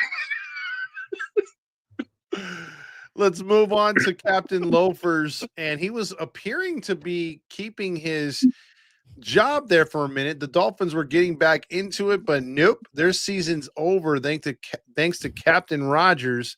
Again, right when we write them off, here come the Steelers again. They're 8-6, tied with the Ravens, and now they control their own destiny. The funniest thing from this game is I saw the Dolphins talking shit to Rogers, and he's like, "Why are you talking shit? We're up 21-3." That was yeah, exactly. That was the Monday night game. Steelers that game was horrible. 15. Yeah. I mean, I don't know who said it. I think it was Dom. I think Dom was the only one that picked the Steelers, right? Yeah. We all picked the Dolphins. We all picked the Dolphins. You're so dumb. And you are really dumb. I know. For real. I know. Very. When he said it was a cold weather game, I should have changed my pick right then and there. Because we all know Tua can't play in the cold. He is horrible. And I say horrible in the cold. And Randy said something too earlier that I forgot to mention too. He sucks in December. Yeah. But so when you play in the cold and December equals winter, it's a recipe for disaster. I'm not picking the Dolphins again this month. I'm not picking them again next. Well, they ain't gonna make it next month, so it's pretty much over. So I'm not picking the Dolphins again. They're done. I should have picked the Steelers, and that was stupid of me. Aaron Rodgers played pretty good. Pretty good. And I think the Steelers are going to keep this momentum and keep first place. Because I don't think the Ravens are going to jump ahead of them. And I think the Steelers are going to keep this momentum and keep first place, like I said. So, shout out to the Steelers. I should have never picked the Dolphins. Randy? I don't know what the fuck I was thinking, dude. Picking Miami, bro. Like, cold weather, December. I mean, I don't know. I honestly fucking really don't know what I was thinking, dude. What a fucking pick. No, I agree with you. That was a stupid pick by myself, too. I just gave another game to freaking Dom. Yeah, I did too. Yeah. I think it was a streak. I think it was a winning streak that convinced them. I think that's what it was. But because we keep anticipating the Steelers to finally just tap out, and they're not. I think you're right on that, and I think that's where I was at with mindset. Was thinking, okay, Dolphins are on a bit of a roll. Steelers are playing. I mean, they're okay, but fucking stupid. Yeah, we should have went with what's got a pedigree, which is a Steelers. Yep. Agreed. All right, so now we're done recapping week 15. It's on to week 16. Real quick, let's give the updated stats for the viewers than us. We're beating you viewers this week. I guarantee one of us is going to be in first place. I guarantee it. Book it. T-Mirror, you ain't winning this week. You just want the overalls, right? Let's just get the overalls. I'm talking Matt this week. Let me turn that down. Holy shit. Out of fuck. Loud as motherfucker. Holy shit. What'd you say, Tom? Blew out my eardrums, man. What the hell? Fuck. Anyways, we got comments on the screen. The producer's just fading. We got 2 Saturday games. Good Lord. Anyways, we got Omar Alacantar in first place at 151 and 72. Coach Mateo at 145 and 78 in second place. In third is Mario, 141 and 82. In fourth place, congratulations, Rob at 138 and 85. Eric Ward at 136 and 87 in fifth place. And in sixth place in the toilet bowl is Matt Mativier at 130 and 93. For the host, overall, Dominick Lorenz at 142 and 81 in first place. Todd Fox coming in second, 134 and 89. And in third place is Matty Matt at 133 and 90. And of course, there's me in the toilet, 125 and 98. Ooh. Let's see if we can beat those viewers, and let's. Oh, we're gonna beat the viewers this week. I guarantee it. Weeks, I guarantee it. Couple of weeks been shit. We got to do good, man. It's a new week. Now, what a way to start a week. Now, I will be remiss. I've got to get this PSA out there right away. This game not only has got me hyped, this feels like a playoff game. It also scares the shit out of me. I hate McVay, but this is probably the best the Seahawks have ever faced the Rams, and the same thing with the Rams versus Seahawks. This is, I think, combined records this late in the season for them to be at 11-3 each. This is the best they've ever been facing each other late in the season. Tickets going as low as $203 on Thursday, 50 degrees and consistent rain on that day. Rams, despite all that, are a 1.5 favorite, 43.5. Take the over. There's going to be more points than just 43.5 points. I don't know. Give me the 20 seconds on this one, man. I fuck the Rams, baby. The West is ours. We are taking this shit back. I'm tired of McVay. I'm tired of Stafford. Fuck the Rams and their overachieving ass. Fuck Nakua. Fuck all of you guys and your bandwagon fans. Go Hawks, baby. We run the West. 1-0, baby. That's how I start my week, damn it. Oh, God. 1-0. Well, all right, man. that was a lot. I can't match that energy, Todd, and I won't try. So all I'm going to do is say this. I think the Rams is going to go into Seattle, and it's going to be a tight game, and they squeeze a win out of you guys. Yo, Rams. All right, and Dominic. Of course. Even though Seattle needs to win for the master plan, Rams are a tad more sound right now. He's got the Rams. Of course he I does. think Todd's on the island. Give me the island. Fuck it. Give me the island. Give me the island. Randy. Give me the island. Hit it, Randy. Give me the island. I'm going to have to go with the... Oh, I'm an island boy. Yes, I'm an island boy. I'm just trying to be.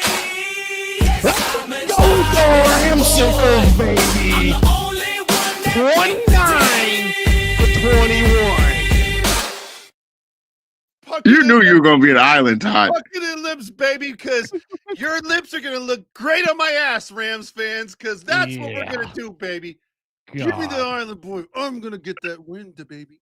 Hey, I want to see who's going to have more receiving yards. Jackson Smith and Jigba or Puka Nakua. Oh, JSN, baby. JSN. I'm gonna go with Puka. JSN. Actually, you know what? I think JSN is gonna have more yards. I think JSN is gonna have more yards, but Puka's gonna have more touchdowns.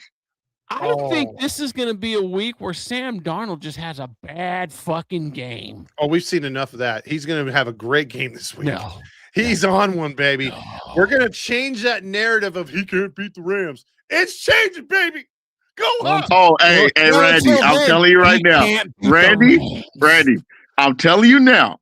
If Todd wins next week, he is going to be on cloud 9. Have you ever seen Todd on cloud 9 for weeks? And I don't want to see it. And I think Uncle Matthew Stafford's got our back, baby. I will wear a victory thong, and I will say Patrick Carrillo can have those balls in his mouth because we're gonna win, baby.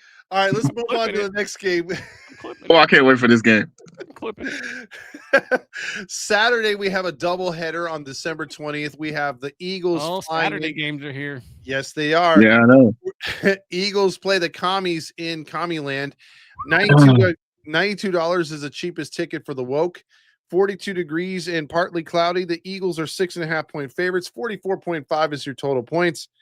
I'm just going to put it out there just like this. No big intro or exit for the Seahawks because I'm not talking Seahawks. I'm talking Eagles. Eagles fly. They're going to blow out the Commanders. My bad. I forgot the clock. I didn't need it. I need this. Because, wait, is Jaden Daniels playing? No, huh? No. That was my only saving grace. God dang, give me the Eagles. I hate it. There you go. They wrap up the division. Hate to say it. I thought Jaden Daniels was going to play. All right. Dom has the Eagles in this one. As well as I do, too. Give me the Eagles 27-21. Real quick, Fisting the North Star says, I've never chosen a team, been a Rams fan since my dad forced me to be one. Have a signed Vince Ferragamo picture. That goes way back. It's in my blood. What's it like to pick a football team? You just either like the color of the team, a player, the state, whatever, but that's how you latch on to a team. You can get suckered into one like I did. There you go. I got suckered into two fucking. Well, I didn't really get suckered into the Angels. I did pick them, so that was my bad. There is different ways to become a fan of a certain franchise. There just is. There's good ways, and there's mine was a video game. Madden 91. There you go. Sometimes mine was an asshole friend's dad who didn't like me in a Dolphins jersey and gave me a Jets hat, and it's kind of been downhill from there. Mine was my uncle taking me to my first football game, and it happened to be in the Kingdom. So nice. Ooh, talk about a tough place to play. Loud fucking place to play. Loud ass place. They used to Seattle's current seat. Dude, Kingdom over the fucking current stadium all day as far as noise goes.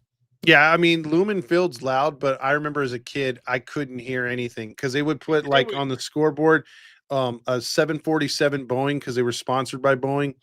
It said 747's engine noise, and then the crowd noise right underneath it, and the crowd would scream to get it higher than the engine noise. So I mean, that place just held fucking noise well, dude. It did. It sure did.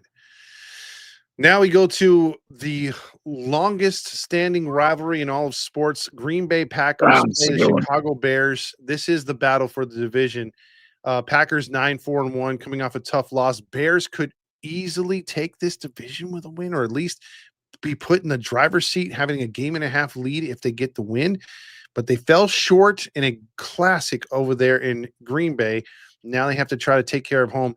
Tickets going as low as $371. $371. Yes. This one's going to be cold, 37 degrees and partly cloudy in that stadium. But the Packers are a 1.5 point favorite. 46.5 is your total points. Give me those 20 seconds. You know, I want to go with Jordan Love, and I think this is where, man. I'm going to go with a hot hand. I think the Bears win. I mean, they were literally just a floater If Caleb doesn't float that pass, the Bears tie it and go to overtime or possibly play for the win. Give me Bears. Ah, I got the Bears. I'm torn because I think the Bears want revenge. But at the same time, the Packers need this win. So I'm torn on this one. So what I'm going to say is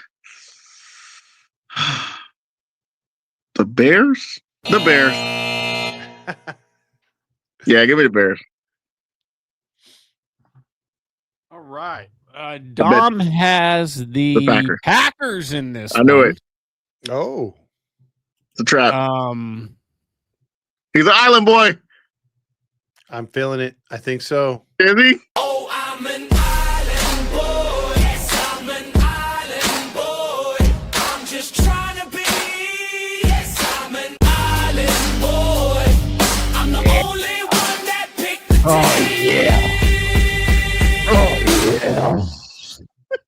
Islands already.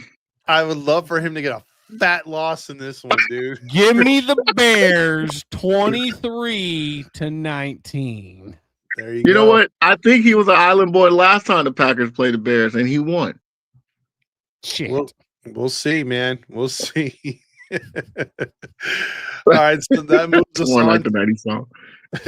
That moves us on to our first Sunday game. 28 degrees, a cold, bitter game in Cleveland. There's going to be more Browns, actually more Bills fans than Browns fans. Bills 10-4 need this victory against the 3-11 Browns. The only thing the Browns fans, besides Barack Obama, to be cheering for is will they get that sack record. Buffalo is a 10-point favorite, but every time they are double-digit point favorites, they either lose or they barely win. So I'm going to go out on the island and say that they are not going to cover that 10 points against Cleveland. I think Cleveland's defense is going to keep this uncomfortably close, and Barack Obama will make a few plays to keep the Browns in it, but I still got the Bills in a victory. I don't need the 20 seconds. I think the Bills are going to murder the Browns in this one. Okay. Yep. Dom's got the Bills. I also got the Bills by murder, 37-10. All right. So at least we disagree. I'm on an island as far as it being close. We'll just say that. You might be right. Maybe. That moves us on to Dallas, where again the Cowboys can play spoiler now as their season is over. They host the Chargers and the Rally Chris's. Tickets going as low as $24. Dallas is a 1.5 favorite. That defense, man, oh man, you guys better not make Herbert look good because Herbert has been so inconsistent. There. Cowboys, Chargers, give me that 20 seconds. You better be nice, Todd. Okay, I'm trying. Listen, the Chargers are the most, I guess, next to the Jaguars, one of the most disappointing, inconsistent teams. Yet, just like the Jaguars, they are also 10-4. I would like to say the Chargers are going to win this game easily, but I don't see that happening. The Cowboys can score points, but every time I pick them, they disappoint. So I'm going with the Chargers, slightly. All right, Matty. You know, deep down, believe it or not, I do want to pick the Chargers. Because I have a feeling the Chargers will be coming out gunslinging against my stupid defense. But because Rally Chris be talking so much smack, I can't pick those goddamn Chargers. Give me the Cowboys to win this one. Come on, Cowboys. I have faith in you for one game. All right. Dom has the Chargers. And Oh, I'm an island boy. Yes, I'm an island boy. I'm just trying to be. Yes, I'm an island boy. I'm the only one that picked. you know what? As good as he's been doing, I should probably agree with him. Hey, I've been Well, pretty good when I'm on an island. I'm I telling swear to God, you, man. I look like Umaga, man. The gay Umaga. I swear to God. I'm Shimaga. feeling stiffed by the Cowboys, so give me the Chargers 28-25 field goal game. You know, Steve Lee What are you Solo's Steve Lee Solo's Island Boy. She's like, why does Matt have blonde hair? Because why not? Of all the colors, do I look like a blonde? A little bit. Don't answer that, god dang it. I mean, you do root for the Dallas Cowboys, and a lot of blondes root for the Dallas Cowboys. You know what? You're being very disrespectful, Randy. That hurt my I'm feelings. being factual too. Don't do that. Don't do that. You hurt my feelings, man. Stop. All right, so now you have who would have thunk it, but you have your first who gives a fuck game of the week. And who is that, sir? And that would be the Chiefs going into touchdown Titans. Yeah, nobody cares about this one. Garner Minshew takes on the first round pick, who I think is a bust in Cameron Ward, but tickets going as low as $29, 53 degrees and sunshine in Tennessee. Kansas City's a 3.5-point favorite. I will just say this. I don't need 20 seconds. Give me the Titans, baby. I got the Titans winning their first home game of the year. I definitely could see that. Ah, man. Dang. Come on, Matty, we can do it. This is really and Gardner Minshew, do I try? Yeah. Chiefs? Yeah, Chiefs. I said that with no confidence. None whatsoever. Dominick's got the Chiefs as well. He's got the what? Dominick's got the Chiefs as well. Oh, Island, baby. Island? I think so. Island? Yeah, he's Island. I think I am. Hit it, Randy. Oh, I'm going to have 2 wins. Seahawks. Oh, give me the Titans 24-18. You know what you just did? You know when the wrestlers are when they about to make the entries and they play the music and then it stops and it's like, wait, where is he at? That's exactly what you just did, Randy. I was getting ready to start dancing. And I'm like, now you're about none. We move from that stunning game of Picasso painting of a game to the next one. Cincinnati Bengals 4-10 go into Miami to play the Miami Dolphins. Miami Dolphins. That gay song. Who gives a fuck game of the week? The Royal Rumble. Yeah, exactly. Tickets going as low as $33. 81 degrees in December in Miami. That's nasty. That's cool weather. Bengals are 2.5-point favorite. 50.5 is your total points. I can see that. I can see that. I don't need 20 seconds. Oh. I'm just going to say Joe Burrow and the Bengals, as bad as they looked last week, it'd be stupid for me to pick them. But guess what? I'm going to be stupid. I think they're going to beat Tua and the Dolphins. All right, Matty. Do the Dolphins still have a chance to make the playoff? I don't. No, they're eliminated, right? They're out. All right. And the Bengals are out too, if I'm not mistaken. Yep.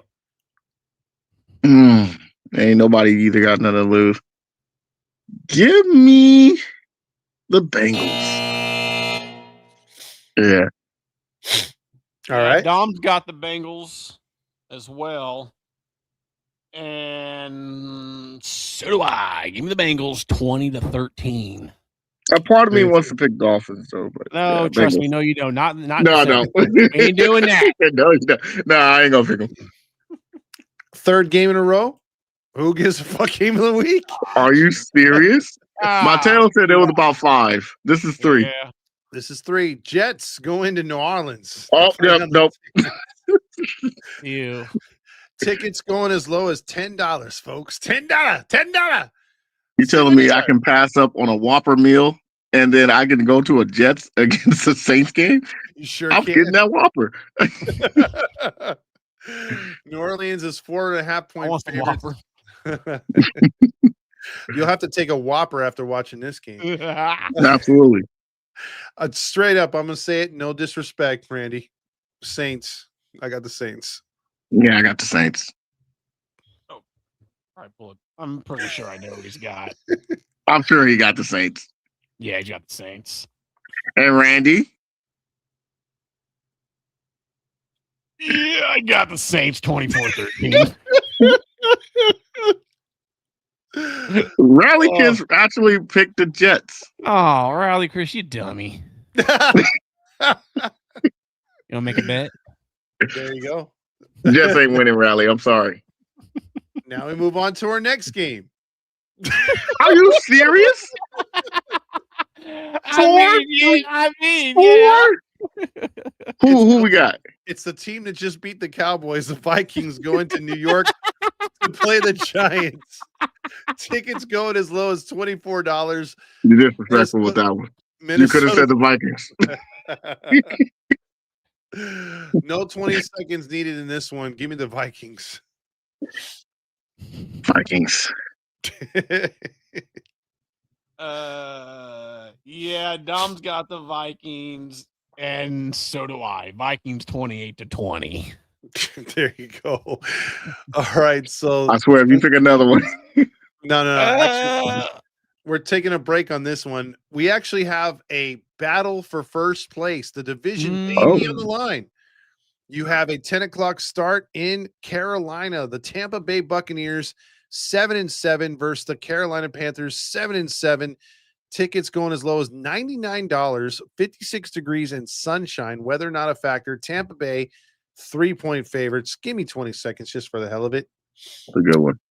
Dude, Tampa Bay, talk about a must-win game. I think Carolina's playing with house money. They're not supposed to be this good, but I could easily see them winning this game. But just something tells me the dog in Mayfield will get the Buccaneers across that finish line. Give me the Bucs in a very close game. Oh, man. Divisional games for the division. Both teams are 7-7. Man, you can't make this up. Winner of this game wins the division, and I think the winner of this game is going to be the Carolina Panthers are going to lose to the Buccaneers. So give me the Buccaneers to win this one. I see what you did there. Like how I did that. I like it. Yeah, Dom's got the Bucs in this one as well. Who you got, Randy? No. Oh, I'm an island boy. Yes, I'm an island boy. I'm just trying to be. Yes, I'm an island 24-21. that pick the team. What, Randy? I like it. I like it. I like it. We're all island boys. We're this all week. islands on this week. I love it. Now that moves us on to a sneaky good game here, guys. The only female in the league takes his Jacksonville Jaguars Lord. into Denver. And this could be a possible playoff preview. Tickets going as low as $225, 61 degrees, partly cloudy. Denver is a 3-point favorite. Total points are 45.5. Give me that 20 seconds. I got to say, every time I want to put faith in the Jaguars, they disappoint me. They're like that girl that just refuses to stay loyal. I will say this. You like that one, huh, man? Hey. I like Bo Nix and I like the Broncos, but I don't like the total points. Pick the under if you're a betting man or woman and go with the Broncos. All right, Matty. This is actually going to be an interesting game because gives the Jaguars a test. The test to see are they playoff caliber. And if they lose this game, the Texans might as well just take the division because there's no way. So it seems like the Jaguars will lose this game because I'm picking the Broncos. Yeah, Dom's picking the Broncos. I'm right there with everybody. Broncos 30-26. There you go, man. And if they win, they're 8-0 at home. That's crazy. Yeah, they're one of the hot The teams. same. Absolutely. Now we move on to our next game. Oh, God. That is 5. Wow. If you don't have a nasty erection right now, I don't know what you're thinking about right now when it comes to football. No, whoa, Randy. All right, family show. My He's bad. like, I'll show you. Peacock. Boing. Oh. Yeah, it's not the Peacock game. Not the Peacock. Not the Peacock. This would be flexed in a heartbeat if it was. Falcons versus Cardinals. Wow. Oh man, this needs to be the fucking Sunday. Oh night. man, this is a nasty game. Good Dude. Lord. Tickets going. I as don't low think as- Red Zone will show this game. This game should be free, but it's. I'm playing Terry McBride in Probably fantasy is. playoff. They just got to put money on there for the hell of it. Yeah. Mhm. Dude, tickets going as low as $14. Atlanta's a 2.5-point favorite. Jacoby Brissett is your quarterback, along with Kirk Cousins. Not how they planned the season to start. Yeah. I can't believe I'm doing it again. No. Do it. Give me the No. recards. Wow. I'm taking the recards. Wow. You need 20, Matty? I'm actually picking the Cardinals too, man. I don't trust the Falcons. Hold on. Dom's got the Falcons in this one. Uh-oh. And for myself, What you got, Randy? Is he an island? Oh, I'm an island boy. Yes, I'm an island boy. yep, give me the Cardinals 24 to 20. I'm the only one that picked the team. We got a little bit of history here. This is the first time Dom has ever been on an island more than once. Wow. Let's see how he does. That's twice. I just don't like the way he caresses himself. That's a little too much. He's like, like Randy's slapping at his tits. Like I got muscles, and then I got you're the just- gayest smile on earth with that little. Yeah. I touched myself making all of No. those. Yeah, I'm telling you, man. I don't know, Horrible. man. I mean, someone said in the comments the other day, off air, they were like, "You got some DSL title." No. Whoa, No. Toddy. whoa, man. I hope that was a female. Yeah, it was. We don't have Oh, okay, good. Because if it was a dude, we swinging. No female viewers. He's lying. Yeah, if it was a guy, I think We swinging. Yeah. Yeah, we exactly. swinging. There ain't no question about it, man. Yep. So now we got a couple. Well, 3 out of the next 4 are decent. Steelers and Lions. So, boy, Steelers need this game. Lions desperately need this game. $234 is your lowest ticket there in Detroit. Detroit is a 7-point favorite. 51.5 is your total points. I will just say this: desperation time at Detroit. I'm going with Detroit. They need this one super bad, but I want to just say, hey, it's cut and dry, but fucking Tomlinson and Steelers are going to make this close. You need 20. Where are they playing at? In Detroit. Deep. Man. Both of these teams desperately need this win. Detroit, Packers playing the Bears. Give me Detroit. They have more to lose. So give me Detroit. Okay. Yeah, Dom's got the Lions as well. Who you got, Randy? Give me the Lions. No, he ain't going. 26 to 22.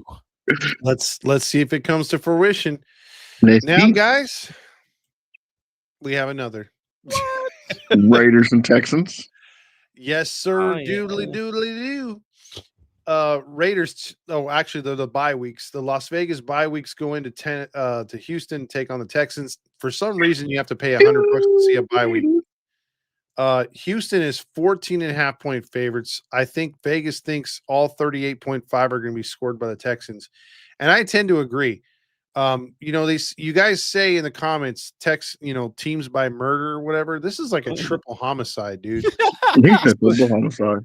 Yeah, this is terrible. Give me the Texans, dude. They're going to annihilate the Raiders, dude. I mean, the only question is, will the Raiders score?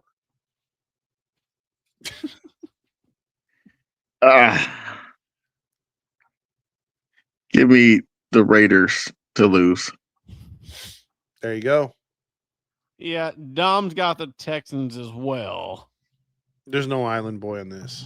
None. Ain't no way, Now, hear me out. Hear me out. Randy. I think the Raiders are going to score this week. They But give me the Texans 28-3. might kick a field goal. Well, That's That's about it. that's about it. You gotta get dummy to pick the Raiders, man. Facts. Hey, three Stains says y'all bunch of haters, Steelers. He's a Steeler fan, so Yeah, I was They waiting. could- hey, you know what? The Steelers could win. I just think the Lions have more to lose. that's true. Now let's move on to the Peacock game of the week. Yuck. And we all know if the Steelers lose, the Wait, division how am I isn't- going to get up again?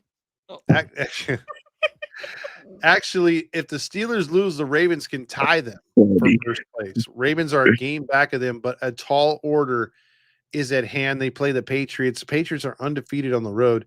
Tickets going as low as $100 for this one. Baltimore is a 3-point favorite at home. Mm-hmm. 20 seconds, please. Mm-hmm. I'm loving me some Drake May, and I like the running game. Love Rabel. Love the defense. Ravens are just all over the place for the first time in a while. So it's kind of hard to bet against them. And I think Vrabel will have them much more focused in this week. So give me the Patriots. All right, Matty. I said earlier that loss against the Bills might have them spiraling just a little bit, because I feel like when they're playing against a team that got veteran presence and a good coaching, they will lose. So believe it or not, I'm picking the Ravens. Give me the Ravens. Ravens, huh? Oh, wow. I'm taking the Ravens. Okay. Dom's got the Patriots. I'm an island. Yes, you are, boy. You All are. right. I'm an island boy. Yes, I'm an island boy. Yeah, that's right. Give me the Patsies 25-21. I'm the only one that picked the team. You he No. definitely has the best looking hair and the most swag. Obviously, dude. I mean, come on, Matt. I mean, I I don't. would have gave you any other color but blonde hair. You wouldn't have had that swag. Hey, man, I got the diddly. He's like, I got the man bun. I got the swag. I got the. I'll take the man bun. There you go. All right, so now we go to Monday Night Football, our final game of the week, and it is the 49ers 10-4 going into Indy to take on the Colts 8-6. Tickets going as low as $114. The Niners are a 6-point favorite. 46.5 is your total points. Give me 20 quick seconds on this one. Man, You the need 'em? Niners have been looking good week after week, injury after injury. They just keep it going. They're scary. They're right on our coattails. The Rams and Seahawks, although doing battle, have to look in the rearview mirror, but they're going to get some help from the Colts, baby. Give me Grandpa freaking Rivers in an upset, baby. Colts. I got the Colts 16, Niners Who's this man? 13, baby. Whose man is this? Just give me the island right now. Just give me the island right now. Give me the island right now. What in the world? Give me the Colts, baby. Okay, give me 20 seconds. Now look. Wait. What was your points again, Todd? 16, Sorry, 13. I'll give you 20 again, Yeah. Matty. Yeah. Okay. All right. 16-13? Yes, sir. Okay. 16, 13. Okay. Not bad. Sorry. Nah. If it was Daniel Jones Colts 8 games ago, maybe I would be with you on this one, Todd. I am not putting my trust in the 44-year-old grandfather to beat this Niners team, especially with that defense. Give me the Niners. Points. 34-14. Gee, I wonder who Dom's picking. Oh, there's no question. Believe it or not. No, I'm just kidding. No, he got the Niners 31-20. Give me that island. Give me the island. No, you know what? Randy's a Colts fan, believe it or not. So this is a toss-up. Randy? I'm getting that island. You know He ain't getting the what? island. He ain't getting the island. I was digging what Phillip Rivers was cooking this past week. What you saying? Oh, I'm an island boy. Yes, I'm an island boy. I'm just trying to be. Yes, Give me the Niners, 24 I'm the to only one 18. that picked the team. Charlie Calkin was home alone, and he had that strap and a gangster, and he got put on. It's Todd. Dude, Christmas, you filthy He looked animal. just like Macaulay Culkin, the I gangster do. version. dude, I think this might be a record for Island Boys, man. Each of us had two. You had two, I had two, and Dom had two. I had 3. I didn't. I think I only had one. Yeah, Randy only had 1.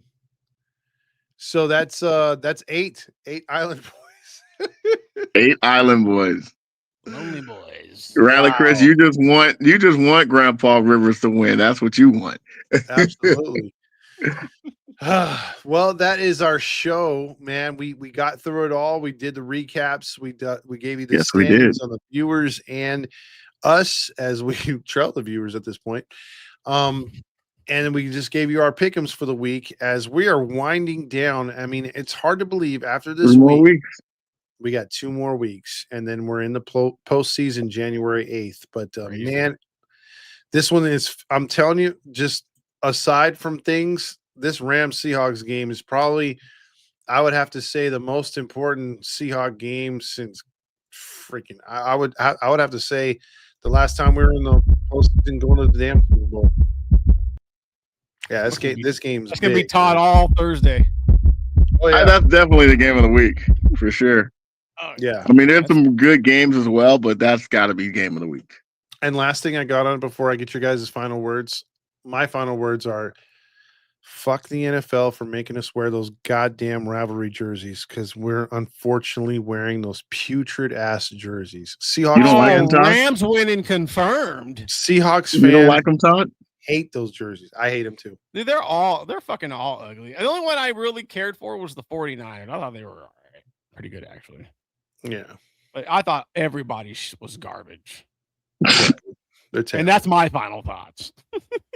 Matty.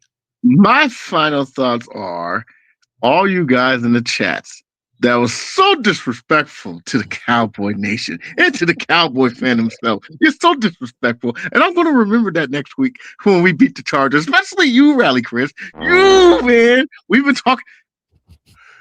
Sorry. Really, What? Randy? I couldn't hold it I was in. gonna Rally Chris, we got some unsettled business coming up. Timor 20, congratulations, you man. And Mateo, you're talking all that smack. I'm gonna have my last final words next week. Y'all gonna be saying, my bad, Matty, it's all good. Watch. I guarantee you, book it. You I'm goddamn on all the smoke motherfuckers. next week. I smell a bet possibly with you and Rally No, Chris. huh? I smell a bet. You and Rally Chris? Rally Chris? Come on. I'm gonna message him out. No, Rally Chris, if I lose, Give me something to AI. Please give me something to AI. AI, Randy, if I'm losing, AI me in the Chargers, full gear, hat, jersey, everything. But what And it about says Rally I love Chris? Chargers. And What he about got to Rally do the Chris? same thing. If the Cowboys win, he got to AI him in a Cowboys jersey, Cowboys hat, and it has to say I love Cowboy. Book it. No. I got one better. Put put Matt in front of SoFi Stadium with a sign that says "Bolt Up" in Chargers gear, and then for Rally Chris, have him like on a horse, saying "Cowboy Up" or something. Hey, Brokeback Mountain. Oh, man. For the cowboy, the guy like.